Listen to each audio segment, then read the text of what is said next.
शीतलांग प्रकाशन द्वारा प्रकाशित साहित्यकार एवं समाजसेवी प्रणव कांति दास की बांग्ला कृति बराक पार का रोदन के हिंदी अनुवाद संस्करण का रविवार को सिलचर में विमोचन किया गया। पुस्तक का हिंदी अनुवाद प्रतिष्ठित साहित्यकार एवं शिक्षाविद अशोक वर्मा ने किया है। इस अवसर पर वरिष्ठ साहित्यकार श्रीमती झूमर पांडे, प्रेरणा भारती के मुख्य संपादक दिलीप कुमार, विमेंस कॉलेज के प्राचार्य डॉक्टर सुजीत तिवारी, श्रीमती बिंदु सिंह, राजू वर्मा, उत्तम सरकार, चंदन शुक्लवैद्य, श्यामा प्रसाद कोइरी, चंदन कोइरी सहित अनेक गणमान्य व्यक्ति उपस्थित थे। कार्यक्रम का संचालन सत्यजीत नाथ ने किया।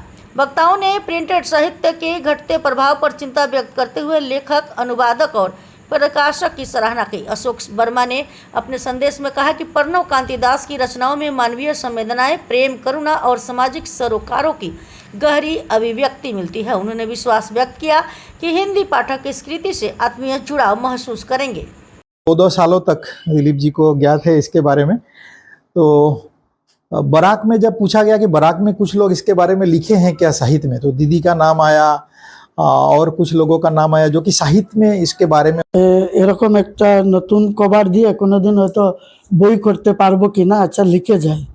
তারপর থেকেই মানে লেখা শুরু। তারপরে দেখলাম আমাদের বরাক উপত্যকা এখানে শ্রমজীবী মানুষের যে আর্ত বেদনা এবং পীড়িত মানুষের কান্না, যেখানে অসহায় শোষণ এগুলোই বেশি, রাস্তাঘাট ভালো না, যে আমরা প্রতিটা ক্ষেত্রে আমরা পিছিয়ে আছি ভারতের অন্যান্য দিক के बारे में तो मुझे कुछ जानकारी नहीं है, लेकिन चूंकि अशोक वर्मा से विषय जुड़ा हुआ है इसलिए मैं उनके बारे में साहित्य चर्चा जब भी होगी बराक वैली में भविष्य में और आज भी, तो अशोक वर्मा के बिना वो पूरी नहीं हो सकती है। वो एक ऐसे व्यक्ति हैं सिलचर में, मुझे दूसरा कोई नहीं मालूम है, लेकिन अशोक वर्मा को मैं जानता हूँ कि वो जितनी भी भाषा है हम लोग के यहाँ जो चल रही है, प्रमुख भाषा बांग्ला है, फिर मणिपुरी है, डिमासा है, हर भाषा, असमिया है, हर भाषा में उन्होंने जो है अनुवाद का काम किया है और उन साहित्यों को हिंदी में भी ले आए हैं। एक बहुत बड़ा बहुमूल्य उन्होंने जो है उपकार बराक घाटी के लिए किया है कि हिंदी में होने से बराक घाटी के बाहर भी और अन्य लोग भी उन चीज़ों को और पढ़ सकते हैं, समझ सकते हैं। तो जैसे मैं ही अब बांग्ला तो समझता हूँ, लेकिन मणिपुरी, डिमासा या असमिया ये मेरे लिए तो मैंने अनपढ़ जैसा ही है। तो अब मिलने से हम उसको समझते हैं कि क्या लिखा है इसमें।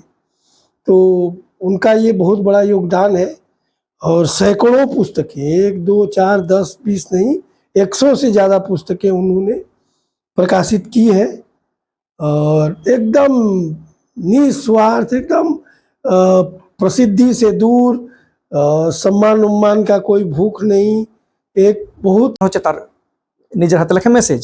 তো সেটা আমি পড়ে শোনাচ্ছি। বহু বছর আগে ভাষা আন্দোলনের অন্যতম এক নেতা প্রয়াত পরিতোষ পাল চৌধুরী কাছাড়ের কান্না নামে একটি পুস্তক রচনা করেছিলেন।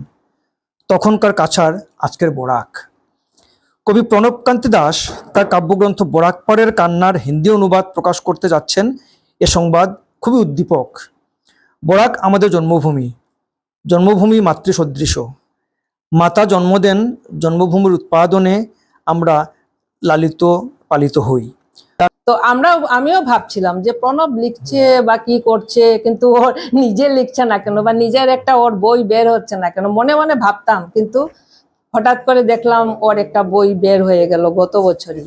এবং সব থেকে আনন্দের ব্যাপার হলো যে আজকে এই বইটার সঙ্গে সঙ্গে এটা একটা সৌভাগ্য বলা যায়। झूमर दीदी और प्रणव सर जी, आप सभी का मेरा सादर अभिनंदन। उन्मोचन समारोह अपने आप में एक विशिष्ट होता है। साहित्य बहुत बड़ी चीज है, लेकिन आज कहीं ना कहीं ये गुम होती हुई नजर आती है। बहुत दुख की बात है, लिखने वाले लोग बहुत हैं, लेकिन प्रकाशित होना, लोगों तक पहुंचना, ये बहुत बड़ी बात हो गई है। एक समय था किताब नहीं मिलते थे। मैंने ही अपने कॉलेज में एक किताब हुआ करता था, निर्मला।